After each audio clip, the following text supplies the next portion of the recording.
뉴스를 못 봤는데 종동 목사님 통해서 어제까지 코로나 환자가 1000명 육박했다는 소식을 듣게 됐습니다. 참 다른 해보다도 올해 성탄 분위기가 코로나로 인해서 더욱 침체되어 가는 것 같습니다.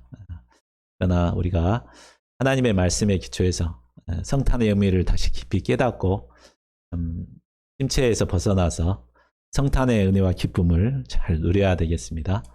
메리 크리스마스. 예.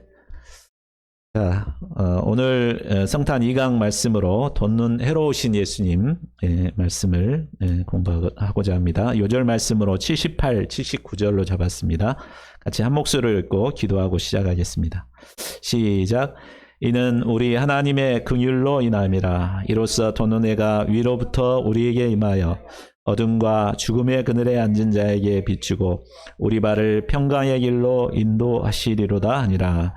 고마우신 하나님, 코로나19로 인하여서 참 어둠 가운데 사로잡혀 있는 저희들에게 참 돋는 해로 임하신 주님을 인하여 감사를 드립니다.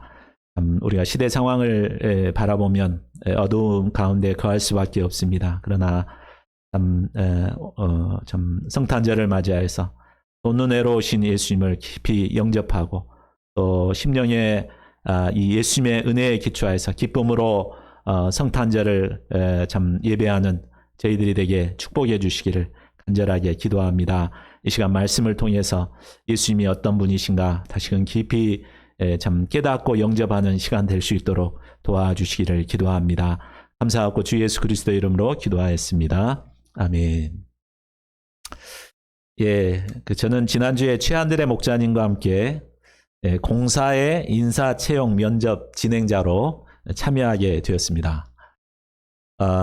그 면접을 보러 온 응시자들은 모두가 바짝 긴장을 하고 있었고 어린 양처럼 아주 말을 잘 들었습니다. 참 요즘 참 젊은이들 말을 안 듣는데 참 그 필기시험 몇십 대 1 이렇게 뚫고 왔을 거예요. 또 거기서 또 이제 면접을 통해서 한 4, 5대 1 이렇게 되는데 거기서 이제 붙어야 되니까 바짝 긴장해가지고 그냥 말하면은 그냥 그 즉시 순종을 막 하더라고요. 저는 이제 처음에 접수하면서 핸드폰 꺼라 그러니까는 바로 다 끄고 서로 얘기하지 말아라 그러니까 얘기도 안 하고 아주 이렇게 순종을 잘 하더라고요. 저는 그걸 보면서 참 저렇게 말 잘 듣는 양들만 있다면 얼마나 행복할까 이런 생각을 하면서 그 하루 이렇게 일을 잘 마쳤습니다. 그들이 왜 이렇게 참 겸손하게 순종하는 자들이 되었습니까? 그것은 그만큼 절박함이 있었기 때문입니다. 사람은 상황이 절박하면 이렇게 겸손해지는 것 같습니다. 자신이 얼마나 연약한 자인가, 또 자신이 얼마나 어둠 가운데 있고 은혜가 필요한 자인가를 깨닫게 될 때 우리는 겸손하게 되고 하나님께 겸손히 나아가서 은혜를 구하게 됩니다. 또한 하나님께서는 우리가 이렇게 겸손히 나갈 때 풍성한 은혜를 베풀어 주시는 분이십니다. 예수님을 영접한 분이라면 누구나 처음 예수님을 영접한 뒤에 맞이했던 첫 번 성탄절의 그 감동을 잊을 수가 없을 것입니다. 그때는 정말 죄로 인해 죽을 수밖에 없었던 나를 구원하시기 위해서 예수님께서 이 정말 말구 위에 오셨다. 이 사실을 생각하면 그냥 마음이 뜨거워지고 기쁨이 막 넘치고 어떻게 해서든 주님을 기쁘시게 하고자 막 이렇게 했던 것 같아요. 성탄 예배를 준비하고 막 그럴 때 밤을 새워서 막 준비하고 기쁨으로 준비했던 그런 시간들이 있었습니다.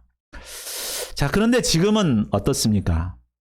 성탄절이 다가오고 있지만 그때의 감동은 다 사라지고 우리가 무덤덤한 자세로 성탄을 맞이하고 있지는 않습니까? 또 이렇게 돼버린 가장 근본적인 이유가 무엇일까요? 그건 역시 바로 절박함이 많이 사라졌기 때문일 것입니다. 풍요 속에 살고 있는 현대인들은 부족함이 없기 때문에 간절함이나 절박함이 없습니다. 그래서 그냥 연례 행사 맞듯이 성탄절을 맞이하고 있습니다. 자, 그렇다면 우리가 어떻게 이 잃어버린 간절함과 절박함을 회복하고 기쁨의 성탄절을 맞이할 수 있을까요? 오늘 우리는 사가랴의 찬송시를 배우게 됩니다. 사가랴는 이 시를 통해 예수님께서 바로 연약한 우리의 구원의 뿌리 되심을 찬송하고 있습니다. 또한 어둠과 죽음의 그늘에 앉아있는 우리에게 돋는 해로 임하신 분이심을 증거합니다. 오늘 말씀을 통해 현재 우리에게 구원의 뿌리요 돋는 해 되신 예수님이 얼마나 절실히 필요한가 깊이 깨달을 수 있기를 기도합니다. 이를 통해 절박함과 간절함을 회복하고 겸손히 예수님을 영접하는 가운데 성탄의 감격과 은혜를 충만하게 누릴 수 있기를 기도합니다. 57절을 보십시오. 천사의 말대로 잉태한 엘리사벳이 드디어 해산할 기한이 차서 떡두꺼비 같은 아들을 낳게 되었습니다. 이는 하나님께서 사가랴와 엘리사벳 가정을 크게 긍휼히 여기신 것이었습니다. 사가랴와 엘리사벳은 불의한 시대에 살았지만 하나님께 의롭게 살고자 투쟁했던 자들입니다. 나이 늙도록 자식을 갖지 못하는 심각한 문제가 있었지만 그들은 하나님 앞에서 자세가 조금 더 흐트러지지 않았습니다. 하나님께서는 이런 그들을 긍휼히 여기시고 노년에 아이를 낳게 되는 놀라운 역사를 이루어 주셨습니다. 이 소식을 들은 이웃과 친족들은 하나님께서 그 가정을 크게 긍휼히 여기셨다는 소식을 듣고 함께 즐거워했습니다. 세례 요한의 탄생을 통해 하나님은 정말 살아계시다는 것을 드러내셨습니다. 또한 참 믿고 찾는 자들에게 상 주시는 이심을 드러내셨습니다. 자, 59절을 보십시오. 아이를 낳은 지 8일이 되자 이제 율법대로 할례를 행하기 위해서 온 이웃과 친족들이 모여들었습니다. 율법에 의하면 사내 아이는 낳은 지 8일이 되면 할례를 행했습니다. 우리가 할례에 대해서 많이 배우지만 실제 할례를 어떻게 행하는지 보신 적은 없죠. 그래서 영상을 준비했습니다. 한번 이 할례를 어떻게 행하는가 한번 영상을 보시겠습니다. 오늘 그 할례의 중요한 현장이에요. 소독약도 있고, 예. 보세요. 날카로운 칼도 있고, 아이고, 그다음에 네. 뼈뼈를 자르기 위해서 찝는 집게도 네. 있고, 이것이 이제 아버지예요. 아버지, 네. 거기 어머니. 어머니 옆에 네, 쪽에. 아주 되게 예. 분주하고요. 네. 누구나가 행하는 거지만, 요거 이제 할아버지인데, 네. 요것을 이제 싼데기라 해서, 네. 그 아기를 안는 사람이 이제 보통 이제 할아버지가 이렇게 하잖아요. 네. 요거는 이제 모세의 의자라고 하는데, 이 의자가 중요해요. 아, 이게 모세의 참, 엘리야의 의자. 엘리야의 의자요. 예, 예. 네. 엘리야 의자는 이 아기를 네. 사탄으로부터 네. 엘리야가 보호를 해준다는 유대의 전승이 있어요. 아. 그래서 이 엘리야의 의자가 있고 이제 이곳에서 이제 할아버지가 네. 이곳을 싼데기라 하는데 또는 할아버지가 안 계시면 또 집안 어른이 네. 이 아이를 잡고 이제 있으면 지금 이 할례식을 준비하는 이분은 네. 모헬 이 히브리 용어예요. 모헬. 네. 이 모헬은 이 할례 예식, 이 종교 예식을 집행하는 네. 이 훈련된 네. 집행자입니다. 아, 그러니까 지금 우리가 말하면 이제 네. 어머니죠. 네. 아버지, 어머니, 할머니. 아이가 있고. 예, 보세요. 그러니까 저 아기를 엘리야의 의자에 앉혀서 할례 예. 예식을 진행을 하게 되는 거죠. 그거를 이제 네. 할아버지가 안고 있는데. 네, 그렇군요.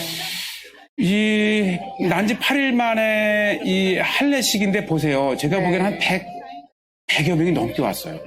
할례를 받는 그 아이를 고루 한 번씩 안아보더라고요. 아, 예. 한 사람씩 네. 아기를 안아보는 거군요. 이제 네. 할아버지, 할머니, 친지, 친구들까지 해서 오늘 이 아이가 주인공이구나. 네. 그러면서 아마 짧지만 기도를 해주더라고요. 네. 축복 기도 같아요. 네. 그러니까 유대인들은 난지 8일 만에 저렇게 모든 사람들에게 안겨보기도 하고, 여기서 네. 이제 외삼촌이죠. 친삼촌이죠. 네. 그 아버지의 친동생. 네. 요거는 이제 동서, 네. 여동생의 남편. 참 이 가정적이라는 생각이 들었어요. 이렇게 아이고, 네. 돌아가면서 하고 이제 여기 이제 사진도 어머니하고 찍고요. 아버지. 네. 자, 이제 그 집행하는 모헬이라고 하는 분이 이제 기도문을 하는데요. 네.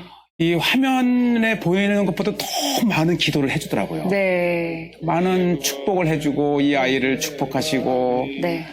그리고 이제 기도문이 굉장히 많았어요. 네. 그래서 아마 이 할례가 유대인에게 중요한 행사인 만큼 네. 굉장히 축복의 기도문이 많습니다. 자, 다시 이제 할아버지도 안 왔다가 또 아버지도 않고 이제 아버지가 이 기도를 하는데요. 네. 굉장히 간절해요. 네.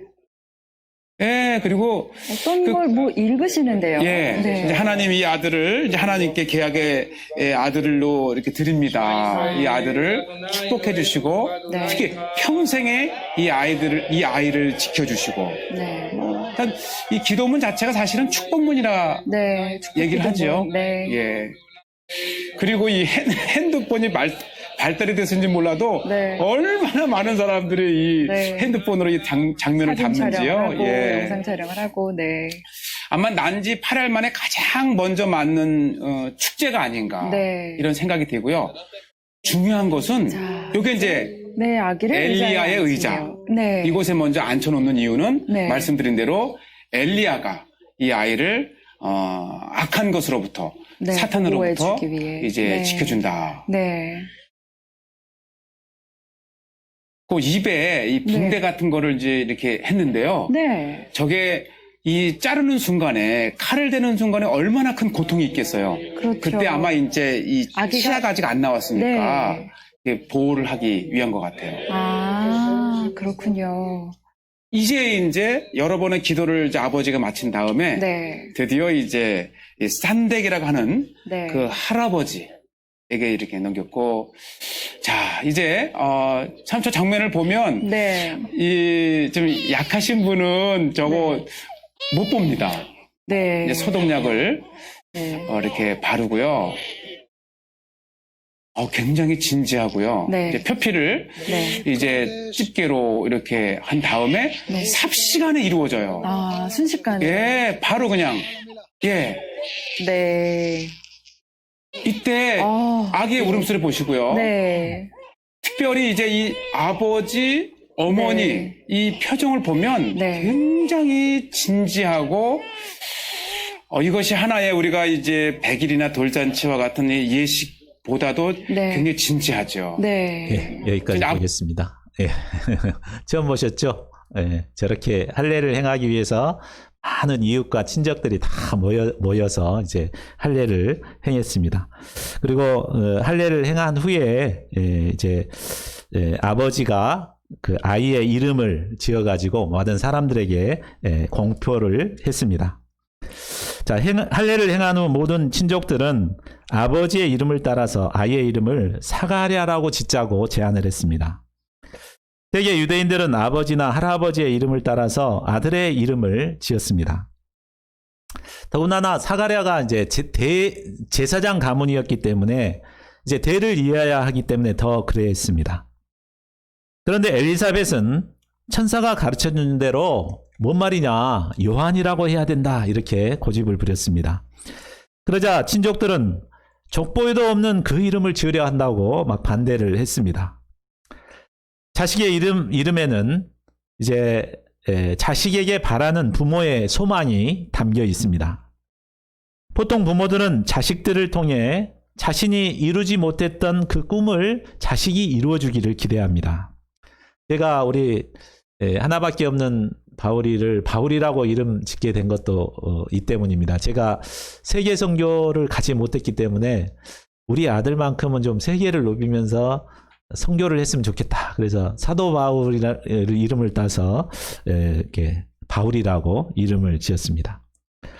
믿음의 사람들은 대개 자녀들의 이름을 이처럼 신앙적인 이름으로 지어주고자 합니다. 그런데 가족과 친척들은 그것을 이해하지 못하기 때문에 종종 이 사가랴의 가정처럼 부딪히는 경우가 있습니다. 아이의 이름을 짓는 문제로 실랑이가 계속되자 결국 최종 결정을 부친 사가랴에게 묻게 됩니다. 자, 63절을 보십시오.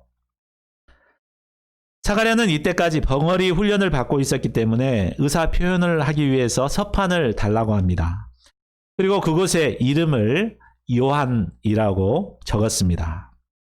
그러자 친족들은 다 깜짝 놀랐습니다. 그들은 늙은 나이에 어렵게 얻은 자식이기 때문에 당연히 이름을 사가랴 2세라고 지을 줄로 알았습니다. 그러나 사가랴 역시도 하나님의 뜻대로 요한이라고 짓겠다고 했습니다. 물론 사가랴라고 해서 다른 친족들 생각처럼 자기 자식을 자신의 대를 이은 제사장으로 키우고 싶지 않았겠습니까? 그런 마음이 많았겠죠. 그러나 그는 이런 자신의 생각을 내려놓고 오직 하나님의 뜻에 온전히 순종하고자 했습니다. 자, 64절을 보십시오. 사가랴가 하나님의 뜻에 순종하자 곧 입이 열리고 혀가 풀렸습니다. 10개월 동안 벙어리 훈련을 받고 있었으니 그가 얼마나 하고 싶은 말도 많고 답답했겠습니까? 그래서 아마 입이 열리자마자 세상에 말 한마디 잘못했다고 너무 혹독한 훈련 준 거 아닌가 막 이렇게 불평하는 말을 하기 쉬웠습니다. 그러나 그는 혀가 풀리자마자 가장 먼저 하나님을 찬송했습니다. 이는 그가 10달간의 벙어리 훈련을 아주 잘 감당했음을 보여줍니다. 그는 훈련을 통해 내가 참 얼마나 불신의 사람이었는가를 깨닫고 회개했습니다. 그리고 믿음 없는 자신에게 베푸신 하나님의 은혜가 얼마나 크고 놀라운지를 깊이 묵상하며 영접했습니다. 그의 심령에는 하나님께 대한 감사와 감격이 가득 차 있었습니다. 그 마음에 뭐가 차 있느냐에 따라서 건들면 이제 튀어나오게 되죠. 예? 불평이 가득 차 있는 사람은 건들기만 해도 막 불평이 튀어납니다. 그러나 사가랴에게는 감사와 찬양이 막 가득 차 있었기 때문에 입이 열리자마자 막 봇물 터지듯이 찬양이 흘러나온 것입니다. 자, 이 사건으로 인해 근처에 사는 자들이 다 두려워했습니다. 또한 이 일이 온 유대 산골에 두루 퍼졌습니다. 듣는 사람들은 하나님의 손길이 아이와 함께 있음을 깨닫고 장차 이 아이가 어떻게 될 것인가 하며 그 아이의 장래를 주목하게 되었습니다. 자, 67절을 보십시오. 성령의 충만함을 받은 사가랴는 예언을 하기 시작합니다. 예언이란 하나님께서 장차 하실 일을 선포하는 것입니다.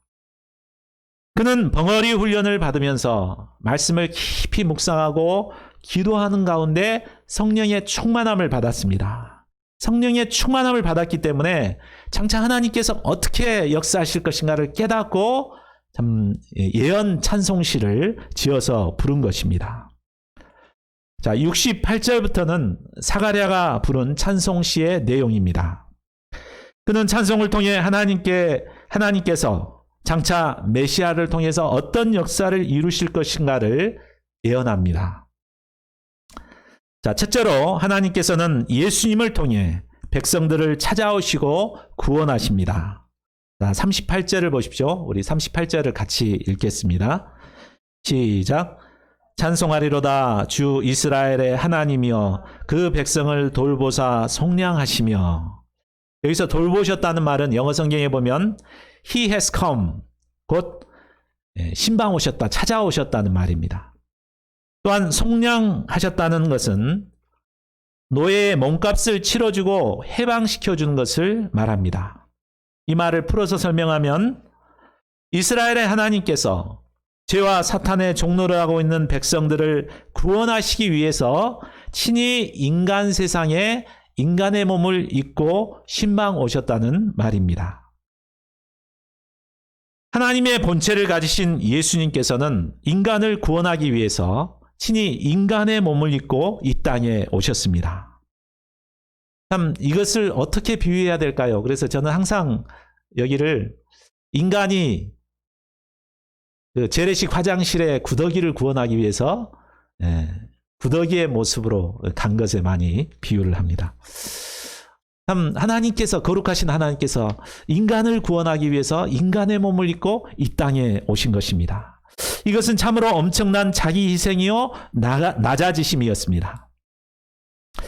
뿐만 아니라 예수님께서 우리를 구원하시기 위해 하신 일이 무엇입니까?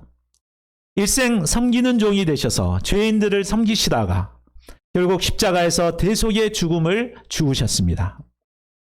사가랴는 이 하나님의 은혜를 생각할 때 심령으로부터 찬송하지 않을 수 없었습니다. 그래서 입이 열리자마자 찬송하리로다 주 이스라엘의 하나님이여 그 백성을 돌보사 속량하시며 이렇게 찬송합니다.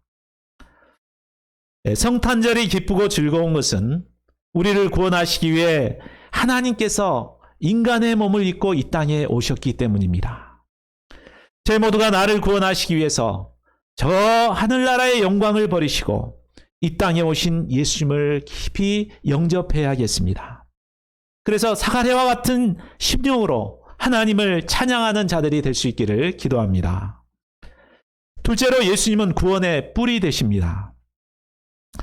사가랴는 하나님께서 구원의 뿔을 일으키셨음을 찬양하고 있습니다. 69절을 보십시오. 우리를 위하여 구원의 뿔을 그 종 다윗의 집에 일으키셨으니. 사무엘하 7장 12, 13절을 보면 하나님께서는 다윗의 후손을 통해 그의 나라를 경고케 할 것을 약속하셨습니다. 이 약속의 말씀대로 하나님께서는 다윗의 후손 가운데 구원의 뿔을 일으키셨습니다. 그런데 사가랴가 다윗의 후손으로 나시는 예수님을 왜 구원의 뿔이라고 표현을 했을까요? 성경에서 이 뿔은 항상 힘을 상징하고 있습니다. 동물의 세계에서도 강한 뿔을 가진 동물들은 두려움의 대상입니다. 백수의 왕 사자도 콧불소나 큰 뿔을 가진 황소와는 절대 1대1로 싸우지 않습니다. 무리를 지어가지고 막 그렇게 잡지 1대1로 딱 맞닥뜨리면 도망갑니다. 왜냐하면 뿔에 받치면은 이 사자도 이제 힘을 쓸 수 없고 부상을 당하기 때문입니다. 원수를 무찌르고 구원하려면 힘이 있어야 합니다. 우리의 원수인 사탄 마귀는 강력한 힘을 가진 자입니다. 계시록 12장 3절에 보면 사탄은 7머리와 10뿔을 가졌다고 말하고 있습니다. 사탄은 10개의 뿔로 때와 장소를 가리지 않고 인간의 약점을 마구 찔러댑니다. 교만의 뿔, 정욕의 뿔, 허무의 뿔, 두려움의 뿔, 이기심의 뿔 등 이런 뿔들로 막 찔러댑니다. 한번 정욕의 뿔에 찔리게 되면 정욕에 사로잡혀 자신을 주체하지 못하고 미친 개처럼 밤거리를 헤맵니다. 허무주의의 뿔에 찔린 자는 무엇을 하나 인생이 허무하여 삶의 의욕을 상실하고 나중에는 자살 충동까지 시달리게 됩니다. 코로나19로 인해 많은 사람들이 우울증의 뿔에 찔려서 시름시름 앓고 있는 자들이 많습니다. 이런 강한 사탄에게 사로잡혀 있는 자들을 구원하시기 위해서는 바로 이 사탄보다 더 강력한 힘이 있어야 합니다. 예수님께서는 사탄의 강한 진을 단번에 무너뜨릴 수 있는 힘을 가지고 계십니다. 예수님은 말씀 한마디로 천지를 창조하신 창조주 하나님이 되십니다. 또 예수님이 말씀만 하셨다 그러면은 이 사탄이 두려워서 벌벌 떱니다. 또한 예수님은 십자가로 죄의 세력을 멸하시고 부활의 능력으로 죽음의 권세까지도 파하셨습니다. 때문에 이 예수님의 힘을 덧입게 되면 아무리 사탄이 강한다 할지라도 물러갑니다. 이 한 길로 왔다가 7길로 도망가게 됩니다. 이 예수님의 힘을 의지할 때 우리는 끊을 수 없었던 정욕의 늪에서 벗어날 수 있습니다. 허무주의와 공허함을 물리치고 담대히 승리하는 삶을 살아갈 수 있습니다. 셋째로 하나님께서 예수님을 보내신 이유. 사가랴는 계속해서 하나님께서 구원의 뿔을 일으키신 이유를 설명하고 있습니다. 70절을 보십시오. 하나님께서 구원의 뿔 예수님을 보내주신 것은 어느 날 갑자기 일어난 일이 아니었습니다. 하나님께서는 이미 구약의 수많은 선지자를 통해서 메시아를 보내주실 것을 약속하셨습니다. 인간이 처음 범죄하여 심판을 받는 순간부터 메시아를 통해 사탄의 머리를 박살내실 것을 약속하셨습니다. 그리고 아브라함을 통해서는 구체적으로 그의 후손을 통해 천하 만민이 복을 얻게 할 것이라고 약속하십니다. 그리고 계속해서 수많은 선지자의 입을 통해 구체적으로 어떻게 우리를 구원해 주실지를 가르쳐 주셨습니다. 그런데 아무리 하나님께서 약속을 하셨더라도 그 약속을 얻기 위해서는 우리에게 그럴 만한 꼬투리가 있어야 합니다. 그런데 인류 역사를 보면 인간은 끊임없이 하나님께 불순종했습니다. 하나님을 대적하고 불의와 죄악에 빠져 있었습니다.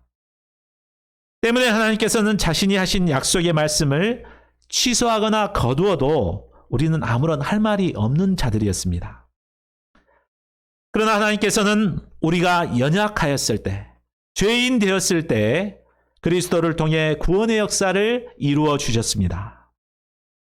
그 이유가 무엇입니까? 72절을 보십시오. 우리 조상을 긍휼히 여기시며 그 거룩한 언약을 기억하셨으니 이는 오직 하나님께서 인생들을 긍휼히 여기시고 조상들에게 하신 언약을 기억하셨기 때문입니다. 하나님의 구원 역사는 오직 하나님의 긍휼하심과 또 약속의 말씀을 기초로 이루어졌습니다. 하나님의 긍휼과 자비가 없었다면 단 한 사람도 구원을 받을 자가 없을 것입니다. 또한 우리는 연약하고 부족할지라도 하나님의 약속의 말씀을 의지할 때 우리는 믿음으로 구원의 은혜를 누릴 수 있습니다. 넷째로 하나님께서 우리를 구원하신 목적. 사가랴는 계속해서 하나님께서 우리를 구원하신 목적이 무엇인가를 말하고 있습니다. 우리 74, 75절을 같이 읽어보겠습니다. 시작. 우리가 원수의 손에서 건지심을 받고 종신토록 주의 앞에서 성결과 의로 두려움이 없이 섬기게 하리라 하셨도다. 예.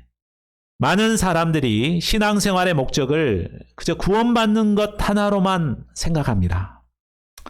물론 죄로 멸망을 받을 죄인들이 구원받는 것, 이것이 가장 중요한 신앙생활의 목적이기도 합니다. 그러나 구원 자체만을 목적으로 삼게 되면 문제가 생기게 됩니다. 구원받은 후에는 자기 욕심에 따라 마음대로 살아가기 쉽습니다. 대개 신앙생활 신자들 중에서 신앙의 침체를 겪게 되는 것을 보면 주로 자기가 원하던 것을 얻었을 때 이제 침체에 빠집니다. 그래서 대학에 들어와서 교회를 안 나가는 사람들이 많고, 또 직장에 취업을 한 후에 믿음이 이렇게 약해지는 사람들이 많고, 혹은 또 결혼을 한 후에 신앙의 급격한 침체를 겪는 경우들이 있습니다. 이는 신앙생활의 목적이 대학 입학이나 취업, 결혼과 같은 자기 꿈을 이루는 것에 두고 있기 때문입니다. 그러나 하나님께서 우리를 구원하신 목적은 그런 데 있는 것이 아닙니다. 오직 하나님의 백성으로서 종신토록 주 앞에서 성결과 의로 두려움 없이 섬기는 데 있습니다. 인간이 짐승과 다른 것은 하나님을 예배하는 존재로 지음을 받았다는 것입니다.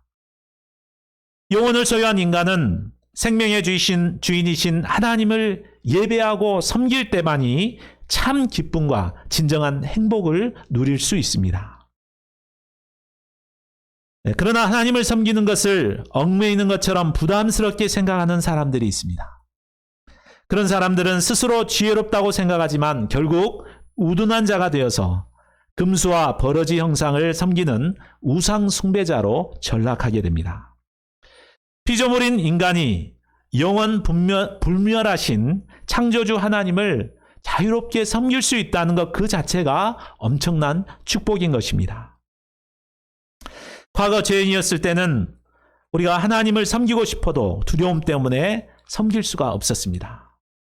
감히 하나님 앞에 나갈 수도 없었습니다. 그러나 이제는 예수님의 보배로운 피를 의지해서 언제든지 은혜의 보좌 앞에 담대히 나갈 수 있게 되었습니다. 세상의 직장은 나이가 들면 정년퇴직을 해야 합니다. 그러나 하나님을 섬기는 목자의 직분에는 정년퇴직이 없습니다. 우리는 일생 동안 종신토록 이 사명을 감당할 수 있습니다. 이는 구원받은 자들만이 누릴 수 있는 은혜요 특권입니다. 이 은혜와 특권을 종신토록 누리는 저희 모두가 되기를 기도합니다. 다섯째로 세례 요한의 사명. 하나님의 은혜를 찬양한 후 사가랴는 이제 비로소 자신의 아들 세례 요한에 대해 예언합니다. 76, 77절을 보십시오. 이하여 내가 지극히 높으신 이의 선지자라 일컬음을 받고 주 앞에 앞서가서 그 길을 준비하여 주의 백성에게 그 죄사함으로 말미암는 구원을 알게 하리라. 세례 요한은 지극히 높으신 이의 선지자라 일컬음을 받고 주의 길을 예비하는 사명을 감당하게 됩니다. 주의 길을 예비한다는 것은 구체적으로 죄사함으로 말미암는 구원을 알게 하는 것입니다. 당시 이스라엘 백성들은 구원이라는 것을 그저 로마의 압제에서 벗어나서 경제적으로 안정을 얻고 풍요를 누리는 것이 구원이라고 생각했습니다. 그래서 정치적인 메시아를 기다렸고 경제적인 메시아를 기다리고 있었습니다. 그러나 세례 요한을 통해서 이 땅에 오실 메시아를 통해 이루어지실 이 구원은 그런 것이 아니라 바로 죄사함을 통해서 얻어지는 구원이라는 것을 깨닫게 해줍니다. 그래서 실제로 세례 요한은 광야에서 회개하라 천국이 가까이 왔느니라 이렇게 외쳤고 백성들에게 회개의 세례를 전파함으로써 이 사명을 감당했습니다. 우리가 이 땅에서 감당해야 할 사명 역시 이 세례 요한처럼 세상 사람들에게 나아가서 예수님께서 죄 가운데서 우리를 구원하러 오셨음을 증거하고 구원을 알리는 일을 해야 합니다. 세상에 살아가는 사람들은 이 구원을 경제적인 풍요를 얻는 것으로 생각하고 살아갑니다. 사람들은 개처럼 벌어서 정승같이 써라 하며 돈을 벌기 위해 서슴없이 죄도 저지릅니다. 이런 시대 분위기 가운데 이런 시대 분위기로 인해서 사람들은 죄를 지어도 전혀 죄책감이나 후회나 번민을 갖지 않습니다. 우리는 이런 시대에 세례 요한처럼 이런 사람들의 죄에 도전하여 회개하도록 도와야 합니다. 그래서 그들이 구원에 이르도록 도와야 합니다. 이것은 쉬운 일이 아닙니다. 우리가 어떻게 이런 사명을 감당할 수 있습니까? 그것은 바로 돕는 해 대신 예수님을 영접할 때 가능합니다. 자, 마지막 6번째, 돕는 해 대신 예수님입니다. 자, 다 같이 78절 하반절과 79절을 함께 읽어보겠습니다. 시작. 이로써 돕는 해가 위로부터 우리에게 임하여 어둠과 죽음의 그들의 앉은 자에게 비치고 우리 발을 평강의 길로 인도하시리로다. 자, 이 말씀에서 돕는 해 대신 예수님이 임하기 전 인간의 영적 상태는 어떤가를 보여주고 있습니다. 예수님이 오시기 전 인간은 바로 어둠과 죽음의 그늘에 앉아 있습니다. 사람들은 과학 문명의 발달로 인해 어두운 밤에도 밝은 대낮처럼 환하게 살아갑니다. 그러나 인간의 내면은 죄로 인해 어두운 밤처럼 어둡습니다. 어둠에 있으면 우리 자신이 어떤 모습인지 잘 알지 못합니다. 내가 어디서 와서 어디로 가야 할지도 모릅니다. 그리고 우리의 내면은 어둠이 주는 권세, 두려움, 무의미, 허무, 무기력 이런 어둠의 권세에 사로잡혀 살아갑니다. 이런 죽음이 주는 권세에 사로잡혀 아무런 의욕이나 소망도 없이 그저 털썩 주저앉아 살아갑니다. 예수님을 영접하기 전 바로 우리의 모습이 바로 이런 어둠 가운데 앉아있는 모습이었습니다. 새해가 되면 많은 사람들이 떠오르는 해를 보기 위해 바다나 산으로 가게 됩니다. 우리 떠오르는 태양을 새해 보신 적 있죠? 참 떠오르는 태양을 보면 밝은 새해를 이렇게 시작할 이런 희망을 얻기 때문에 우리가 참 새벽에 일어나서 이 새벽 돋는 해를 보고자 합니다. 해가 떠오르기 전 칠흑같이 어두운 가운데서 떠오르는 태양을 한번 이렇게 봐보십시오. 참 이렇게 멀리서 어두웠던 그 가운데 태양이 참 이렇게 떠오를 때 하늘이 먼저 이렇게 밝아지고 또 어둠이 점점 이렇게 물러가는 것을 느끼게 됩니다. 그리고 태양이 떠오르게 되면 모든 어둠은 순식간에 물러가고 모든 것이 밝히 드러나게 됩니다. 우리의 내면에 드리웠던 어둠도 사라지고 밝은 희망의 빛으로 차고 넘치게 됩니다. 이와 같이 예수님은 돋는 해처럼 우리에게 임하게 됩니다. 이때 우리 내면의 모든 어둠이 순식간에 물러가고 우리의 심령은 생명과 평강과 희망으로 가득 차게 됩니다. 어두웠던 얼굴은 밝아지고 삶의 의욕과 생명력으로 가득 차게 됩니다. 이때 우리는 외양간에서 나온 송아지처럼 기쁨으로 뛰어다니게 됩니다. 돋는 해 대신 예수님을 영접한 자들은 누구나 이런 변화의 새 인생을 살게 되었습니다. 무명의 갈릴리 시골 어부들이 예수님을 영접하게 되었을 때 그들은 1세기를 섬기는 인류의 스승들이 되었습니다. 정욕의 노예가 되어 5 남편을 두었던 사마리아 여인도 예수님을 영접했을 때 변하여 사마리아의 목자가 되었습니다. 가늠하다 현장에 잡혀 와서 돌에 맞아 죽어야 했던 한 여인도 예수님의 빛을 영접했을 때 생명의 빛을 얻고 다시는 어둠 가운데 다니지 않게 되었습니다. 돋는 해 대신 예수님을 영접할 때 어둡던 자가 밝아지고 허무와 운명 가운데 살던 자가 절대적인 사명인의 삶으로 살아가게 됩니다. 올 한 해를 돌아볼 때 저는 깊은 어둠 가운데 거할 때가 많았습니다. 코로나19로 학생들을 만날 수 없는 상황과 또 텅 빈 2층과 4층 생활관을 볼 때 마음이 어두워졌습니다.